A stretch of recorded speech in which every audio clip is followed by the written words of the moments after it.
지리가 왜 역사나 철학하고 연결되는지를 먼저 설명을 드려볼게요. 문명사나 전쟁사 같은 거 있지 않습니까? 왜 어떤 민족이나 국가는 잘 살고 어떤 데는 못 살까 궁금하지 않으신가요? 내가 아프리카 콩고 민주공화국 같은 데 태어났다거나 북한에서 태어났다면 전반적인 삶의 질이 높기가 어려울 수도 있지 않을까요? 그러면 입지, 좋은 데 가서 살고 싶잖아요. 부동산을 구매한다면 입지가 좋은 데를 골라야 되는 게 너무 당연한 거고, 글로벌하게 봤을 때도 그렇다는 겁니다. 나는 부족함 없이 잘 살고 있는데 이 남아메리카나 이 태평양 군도, 태평양 남쪽 이쪽에 있는 사람들은 왜 이렇게 못 살지? 왜 이렇게 힘들게 살아야만 하지? 하는 생각으로 연구를 시작했던 사람이 있죠. 그 사람이 바로 제러드 다이아몬드 교수입니다. 과연 유럽 사람들이 똑똑해서 그렇게 잘 사는 걸까? 이걸 평생에 걸쳐서 연구한 것이고 그 결과물이 총균쇠라고 하는 책이 되는 겁니다. 이제 혹여 안 읽어 보셨더라도 엑기스를 소개해 드리자면은 결정적으로 지리가 나옵니다. 유럽 사람들이 똑똑해서라기보다는 지리적인 혜택을 너무너무 많이 받았다. 그 다음에 오늘 이제 소개해 드릴 그 지리의 힘. 책 자체가 역사서예요. 문학 있잖아요. 어느 지역에서 주인공이 태어났고 그 지역의 특성은 어떻고 지리적인 배경 지식이 어느 정도 있으면 아 거기 춥겠다, 덥겠다, 아 바다가 참 많겠구나 이런 것들을 배경 지식으로 알 수 있지 않을까요? 이 배경 지식이 충분하면 그 내용이 쉽게 이해가 되겠죠. 그렇기 때문에 모든 것의 출발은 지리로부터 이제 시작된다라고 주장을 하는 바인 것입니다.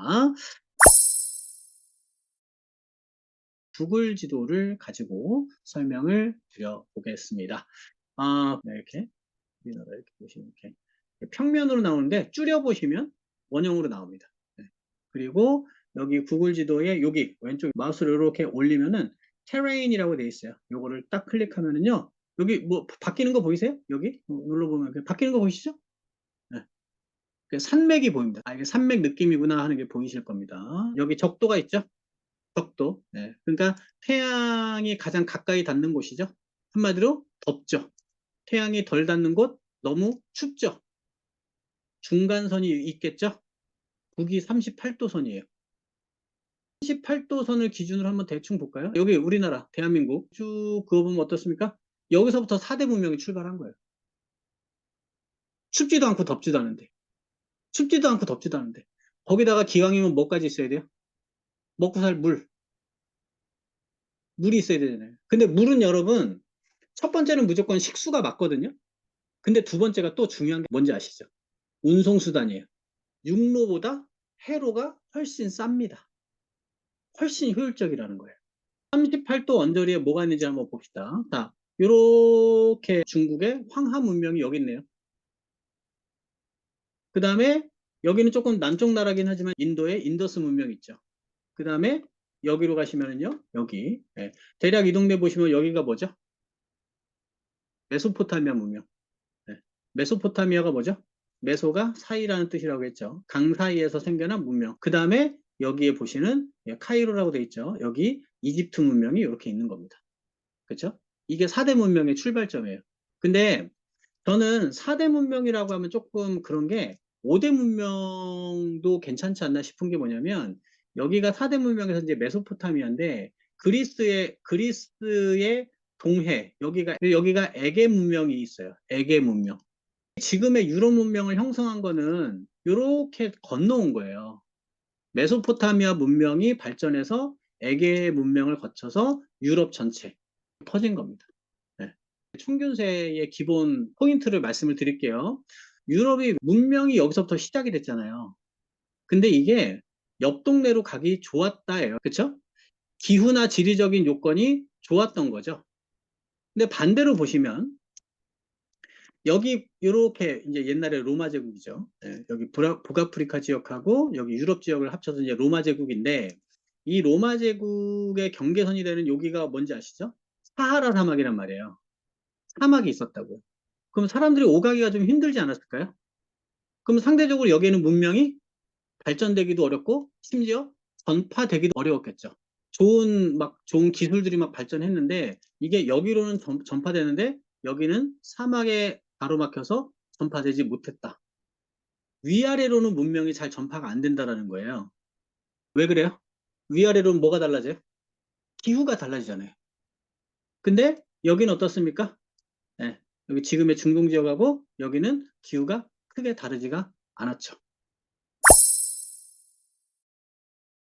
그렇게 출발을 하는 것이고 4대 문명의 발상지 중심으로 강대국들이 만들어진 것 같지 않으십니까? 볼까요? 지금 강대국 하면 어디가 떠오르세요? 중국이죠. 황하 문명에서 시작한 중국이죠. 인더스 문명에서 시작한 인도도 강국입니다. 그렇죠? 그 다음에 어디 있죠? 유럽의 대부분은 서유럽 쪽에 이제 대부분은 강국이라고 할 수 있지 않나요?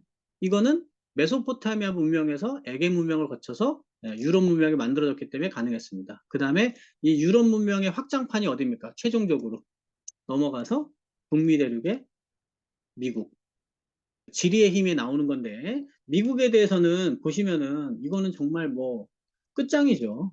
알래스카 구매했죠? 미국 땅이잖아요. 여기 뭐예요? 천연자원 엄청 나오죠. 그 다음에 태평양 천해의 방어막, 대서양 천해의 방어막, 그 다음에 북미에서 쳐들어올 일 거의 없음.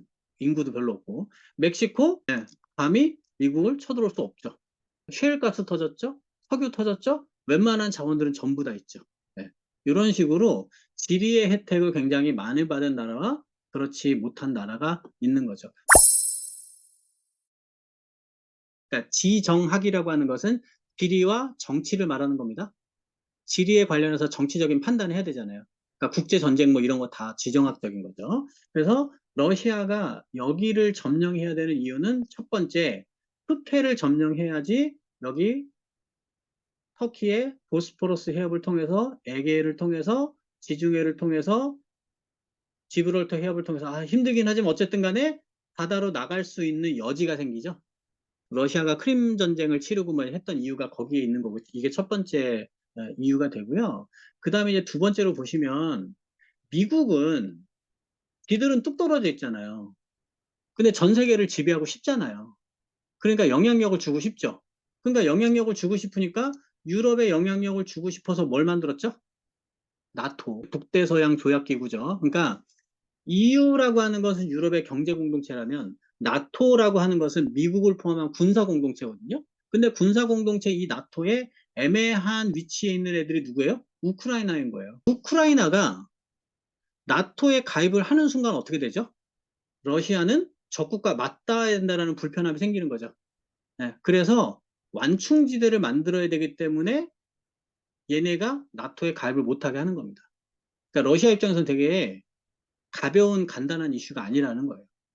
여기 호르무즈 해협이라고 있잖아요. 이쪽 지역에서 석유가 나왔어. 그러면은 여기를 거쳐서 여기 보세요. 좁지 않습니까?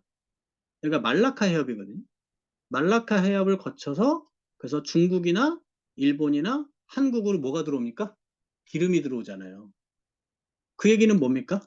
여기서만 문제가 터져. 호르무즈 해협에서만 갈등이 생겨도 말라카 해협에서만 문제가 생겨도 남중국해, 동중국해에서 중국이 조금만 뭘 해도 우리는 석유가 못 들어오거나 석유 가격이 몇 배로 급등할 수 있는 그런 리스크를 항상 안고 있는 거죠.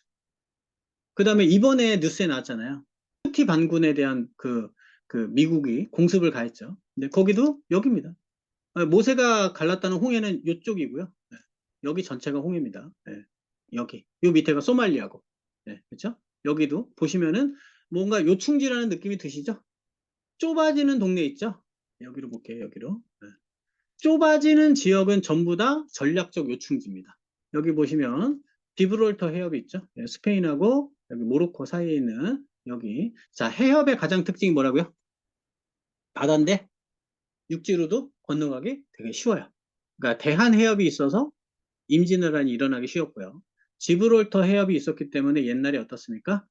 여기 이슬람 세력들이 여기를 거쳐서 그때 카톨릭 국가였던 스페인을 쉽게 점령할 수가 있었죠. 해협이었기 때문에.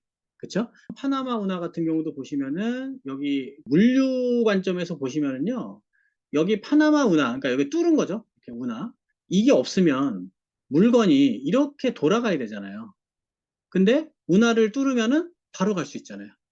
그래서 전략적으로 중요한 부분인데 최근에 보시면 여기 파나마 운하가 있고 니카라과랑 중국이 지금 운하를 지금 작업을 사부작사부작 하고 있죠. 그러니까 아까 보신 게 이제 파나마 운하예요. 근데 니카라과 여기를 운하를 지금 만들고 있습니다. 왜 그럴까요? 파나마는 어디 거죠? 미국이 파나마를 지원해서 억지로 막 독립시켜가지고 파나마를 자기 걸로 한 거예요.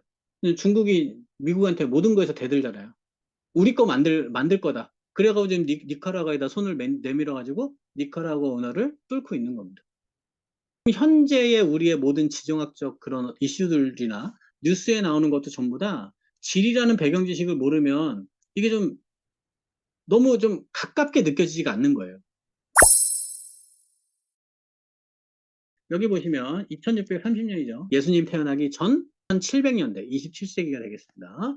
그래서 황하 문명, 인더스 문명, 이집트 문명, 메소포타미아 문명, 그 다음에 메소포타미아 문명을 받은 에게 문명 이렇게 있는 겁니다. 기원전 5세기를 보시면 이제부터 시작이죠. 사대 문명 중심으로. 여기 보세요. 찢어졌죠. 찢어졌죠? 뭡니까? 춘추 전국 시대. 먹고 살기 좋아. 사람들이 모이기 시작해. 사람들이 너무 많이 모였어. 그럼 어떻게 돼요? 싸우죠. 근데 어느 정도로 싸워요? 전쟁에서 우리가 이기면 상대방 적군 병사들을 산채로 묻어버려. 이런 식으로 격하게 전쟁을 하는 거예요. 인도 더 대박이죠. 여기가 그리스예요. 여기 그리스 하면은 여기 도시국가라 그랬잖아요. 사실은 실제로는 조그만 나라가 지들끼리 이렇게 복잡복잡 살고 있었던 거예요. 그 다음에 여기가 강력한 통일 왕국이 있었던 거예요. 여기가 페르시아 제국입니다. 아케메네스 제국인데 그때 당시에 뭡니까? 메소포타미아 지역인 거예요. 오케이? 네.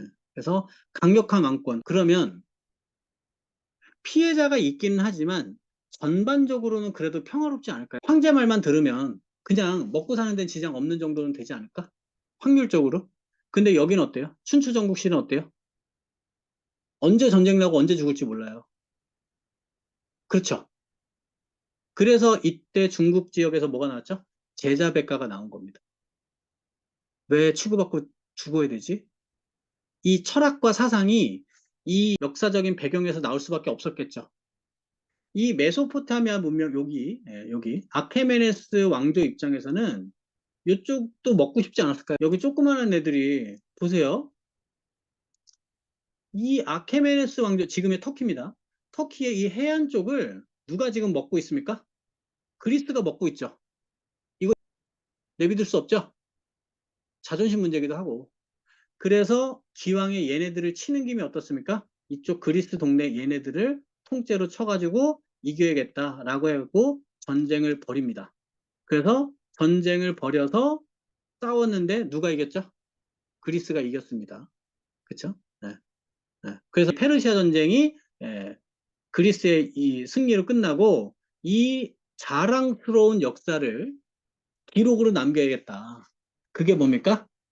서양의 최초의 역사서라고 하는 헤로도토스의 역사가 되는 겁니다. 그러니까 지리에서 시작하는 거죠, 다. 그렇죠? 그 다음에 아주 유명한 왕이 나타나죠. 알렉산더 대왕이 나타납니다. 싸움을 엄청 잘합니다. 어느 정도 잘했냐? 예전에 우리를 침략했던 거대 제국인 아케메네스 왕조를 무너뜨리고 여기까지 인도 국경 언저리까지 갈 정도로 대제국을 세우죠. 그래서 이제 그리스 스타일이 확대되는 시대가 됩니다. 그걸 이제 헬레니즘이라고 부릅니다. 그리스가 여러분 우리나라도 지금 이름이 대한민국이잖아요. 대한민국 예전에 뭐라고 불렀죠? 조선이라고 불렀지 않나요? 그 전에 고려라고 부르지 않았습니까? 그 전에 통일신라라고 불렀죠? 그러니까 똑같은 지역을 이름을 다르게 부르잖아요. 그렇죠? 그래서 이걸 알아두시면 좋아요. 그리스는요, 자기들을 뭐라고 부르냐면 헬라스라고 불러요. 헬라스. 응. 그래서 헬레니즘입니다. 네. 그래서 이제 그리스 스타일이 퍼졌다. 그 다음에 로마가 본격적으로 성장하기 시작합니다. 여기가 이제 페니키아인들이라는 사람이 살았는데 이 사람들이 이제 이렇게 이제 퍼져 나가가지고 여기에다가 굉장히 큰 나라를 세워요. 지금의 튀니지라는 나라 근처입니다. 여기가 바로 그 유명한 카르타고예요. 카르타고하고 여기 로마가 서로 이제 지중해 패권을 두고 맞짱을 뜨거든요. 근데 이거를 포에니 전쟁이라고 불러요. 기억나시죠? 영어로 푸닉 워. 예, 로마가 최종적으로 승리를 하죠. 그래서 카르타고를 완전히 잿더미로 만들어 버립니다. 예, 카르타고는 이제 역사에만 남은 거죠. 자, 그래서 이제 드디어 뭡니까? 네. 이 메소포타미아에서 발전한 문명이 거쳐 그 다음에 로마의 고유한 스타일이 더해지고 그러니까 이제 여기서 문명이 꽃 피우게 되는 것이죠. 네. 지도상으로는 작지만 엄청난 영향력이 있다는 걸 알 수 있겠죠. 이 밑에 뭐라고요? 사하라 사막.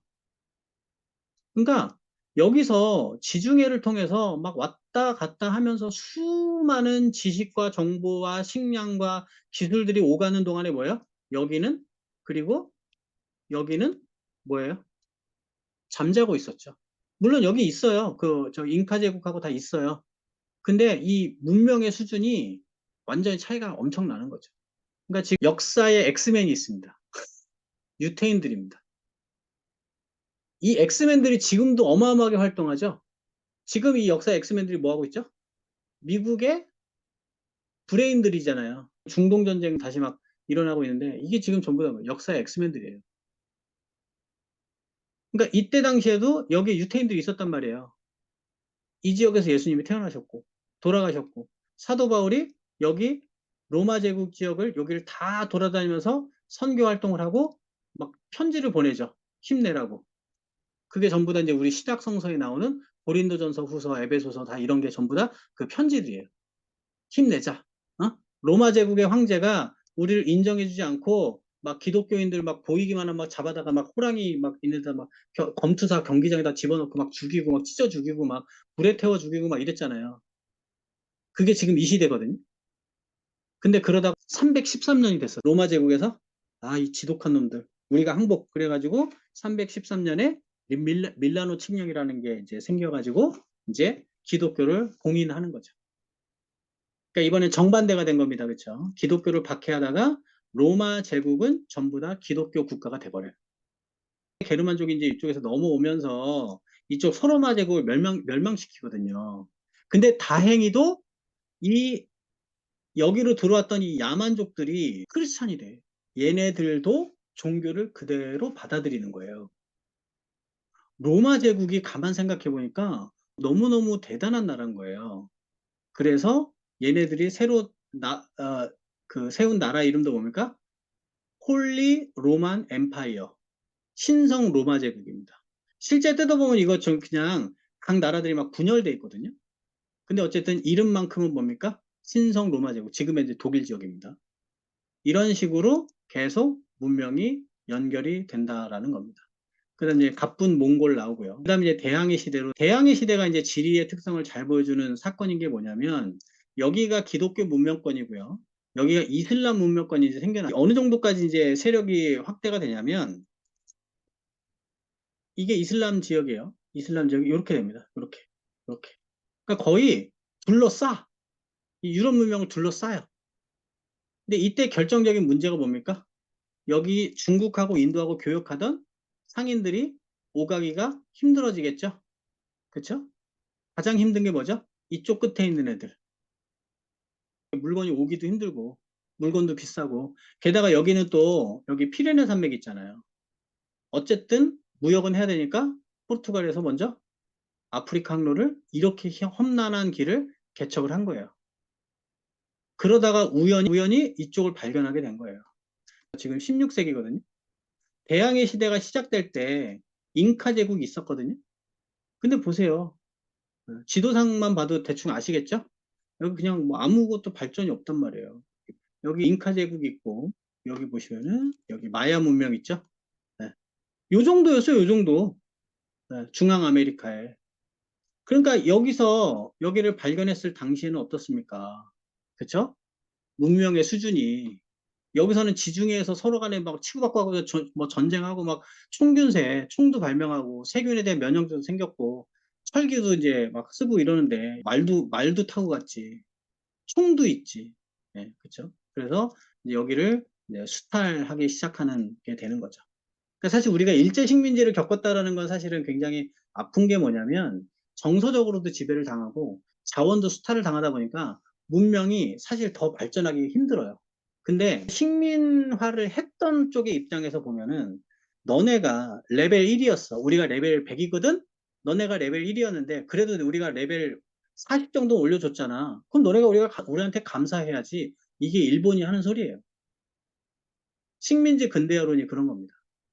근데 너네 왜 우리한테 고맙다는 얘기는 안 하고 우리한테 사죄하라는 얘기만 해. 너네 제정신이야. 지금 이러고 있는 거지. 그렇죠? 결국은 에게 문명이라고 하는 이 유럽 문명이 이제 아메리카 대륙 전체에 사실 퍼지는 거예요. 현재의 아메리카 대륙은 결국은 스페인, 그 다음에 영국, 그 다음에 프랑스. 근데 프랑스는 여기 먹었다가 미국한테 팔죠. 루이지애나. 네. 그 다음에 유럽의 혁명이 일어나고요. 식민지 경쟁이 일어나고 1, 2차 대전 터지고 뭐 이제 이렇게 되는 겁니다. 중국과 인도 국경을 보시면 여기가 우리가 알고 있는 뭐가 있습니까? 히말라야 산맥이 이렇게 있잖아요. 여기랑 여기는 교류하기가 쉽지가 않았겠죠. 인도하고 중국의 국경 분쟁이 있는 이유가 뭐냐면 여기 보세요. 부탄 언저리요. 자 보십시오. 국경이 이렇게 돼 있어요. 여기 지금 인도 땅이잖아요. 인도 땅, 인도 땅, 인도 땅, 인도 땅, 인도 땅 이렇게 되는 거예요. 그러면 여기는 어떻게 될까요? 여기 지금 점점점 돼 있죠. 여기 어딘가에는 지금 어떻단 얘기예요? 중국군하고 인도군이 만난다는 얘기죠. 그 다음에 여기 이쪽의 언저리에도 여기 보면은 애매하게 그어져 있는 데 있죠. 여기 지금 보이세요? 점선? 애매하게 그어져 있는 데 보이시죠? 그러니까 산맥으로 되어 있는데 애매하게 연결되어 있는 두 개의 대표적인 지역이 있어요. 인도하고 중국의 저기 군인들이 치고받고 주먹을 치고받고 싸운 거예요. 전면전까지는 서로 위험하니까. 자, 인도 입장에서 보면은 중국하고는 교류가 적겠죠. 근데 보이시죠? 이쪽은 어떻습니까? 거의 뻥 뚫려 있는 느낌 들지 않으세요? 그쵸? 근데 보세요. 그냥 간단하게 말하면 여기가 기독교 문명권입니다. 서로마 제국을 중심으로 한 게 카톨릭과 기독교고요. 동로마 제국, 동로마 제국을 한 게 우리가 원래 오리지널이라서 동방정교입니다. 동방정교를 벤치마킹해서 자기들 거 만든 게 러시아 정교입니다. 그래서 이쪽이 기독교 문명권이라고 보시면 돼요. 그 다음에 여기가 뭡니까? 여기가 마호메트가 태어났던 데죠? 그러니까 이슬람의 발원지입니다. 사우디아라비아. 이슬람의 시작점이 여기에요. 벌써 느낌 오시죠? 자, 보세요. 기독교 문명권, 이슬람 문명권, 이게 어때요? 이슬람 문명권이 여기로 퍼져나가지 않았을까요? 근데 여기는 뭐예요? 힌두교예요. 그러니까 힌두교하고 이슬람교가 짬뽕이 됐겠죠? 이쪽은 원래 오리지널 힌두교에 가까울 거잖아요. 이쪽은 힌두교랑 이슬람이 섞여 있을 거잖아요. 이쪽은 이슬람일 거잖아요. 이게 원래 인도였어요. 근데 지금 나라가 완전히 나눠졌죠. 여기는 이슬람교 믿는 사람들은 다 여기로 와. 힌두교는 여기로 가. 이렇게 해서 국경선이 나눠진 거예요. 그래서 보시면은 파키스탄이라는 나라가 이름이 퓨어랜드 뭐죠? 잡것들이 없는 땅. 무슨 말이에요? 이슬람교도들만 있다. 우리 알라신을 믿는 퓨어한 땅이다. 그래서 여기가 이슬람교가 되는 거고 여기가 원래부터 있었던 힌두교가 되는 겁니다. 네. 실제 파키스탄 사람이나 인도 사람 만나면 물어봐요. 조심스럽게.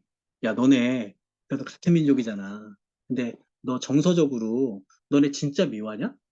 아, 정부끼리 미워할 수 있는데 사람들끼리 미워하냐? 그랬더니 진짜 정색을 하면서 정말 누구보다도 미워하는 거예요. 지리의 힘을 쓴 사람이 책에다 얘기해요. 인도와 파키스탄이 갈등이 없기를 전 세계가 기도해야 된다. 이렇게 말합니다. 왜냐하면 둘 다 핵을 갖고 있어. 차라리 핵 쏴서라도 다 죽여버려. 이런 정도의 정서가 있다라는 거죠. 학창 시절에 사회과부도 많이 보셨습니까?